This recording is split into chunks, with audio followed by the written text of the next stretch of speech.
Welcome to Newly Chanuka Sparks. My name is Michal Cohen. So, Hanukkah is one of those Yomim Tovim that I've always felt a little bit ambivalent about, which I guess is kind of odd. I think most women feel ambivalent about Pesach. Um, but for me, it's always been Hanukkah um, because although I love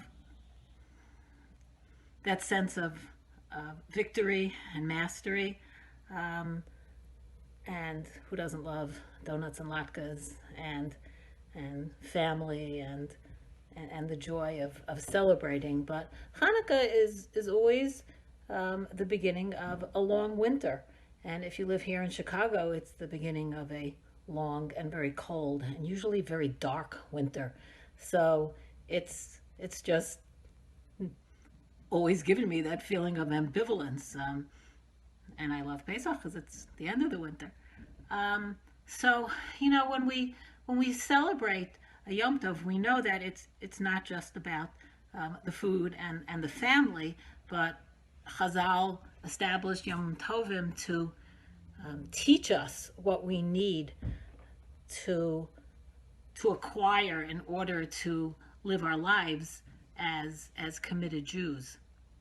And Hanukkah, we know, is the last Yom Tov that was established by Chazal, and it's the Yom Tov that is meant to get us through the long gullus that we find ourselves in. So there's so much that we can hold on to from the story of Hanukkah. I heard something once that I really loved and really resonated with me. They say if you say something over in the name of the person who said it, you bring Geula to the world. I don't know of a better time to do that. So I heard this from Rabbi Yisrael Miller. So he asks, what is it that's unique about Hanukkah?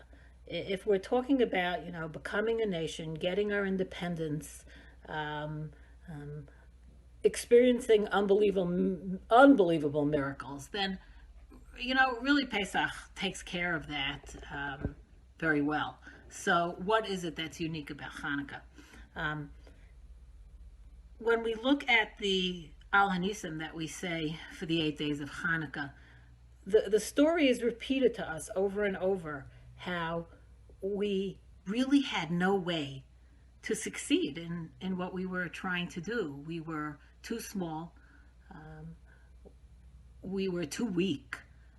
We just didn't have what we needed, and yet the amazing people who lived in those times just didn't give up. They lived in such difficult times. They lived during the time when so many of our Jewish brethren no longer showed their loyalty to Hakadosh Baruch Hu and to Yiddishkeit, and it was really really tough times. Aside from the outside oppression, there was a lot of inner strife, and it was hard. It was really really hard. Sounds familiar, right? Um, and when we retell the story of Pesach, it's all about what Hakadosh Baruch Hu did. There's there's no mention about Moshe. It's all about what Hashem did in His infinite power. But on Hanukkah, what we talk about is what we did, because Hakadosh Baruch Hu, in His infinite power, gave us the power to really rise to the occasion and say, we're not giving up. We're going to do whatever we can do. And we did. It's unbelievable. It's unbelievable what we did, and we just didn't give up. And that's what the miracle of finding that one flask of pure oil tells us as well. They knew they couldn't make oil quick enough, but they lit it anyway. They said, "Okay, we'll have it for one day," and Hashem gave it to us for all 8 days. It's unbelievable. So it's the message of Gullus. It's the message that says to us, all we need to do is do whatever we can do and never give up and never say it doesn't pay. We can't do it anyway. That's the lesson of Hanukkah that inspires me, that gets me through the long winters. And I know it's what gets all of us as Klal Yisrael through the the long gullus that we find ourselves. So I wish us all the inspiration to follow what the Hanukkah lesson teaches us.